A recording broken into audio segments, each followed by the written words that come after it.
ও পাড়ার ময়না কেন কথা কয় না, পিঠের গন্ধে চুচু পেটে দেয় হামা। ঠিক করে পড়, আমি কিন্তু সব শুনতে পাচ্ছি। ধুর, পিঠের গন্ধে সব বুলিয়ে যাচ্ছে। মা ডাকিও না। ফিঙে এদিক শোন। ওই তো মা ডাকলো। নে এবার খেয়ে উদ্ধার কর আমায়, আর বেশি খাই খাই করিস না। যা এবার গিয়ে পড়তে বস। মামা আরো দুটো দাও না মা।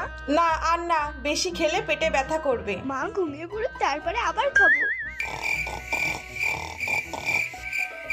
এত সুন্দর পিঠে কেউ ফেলে রাখে নাকি?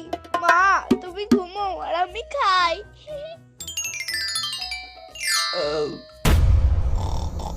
চুচু আর আমার পেটে হামা করে দিচ্ছে না, এবার লাফালাফি করছে।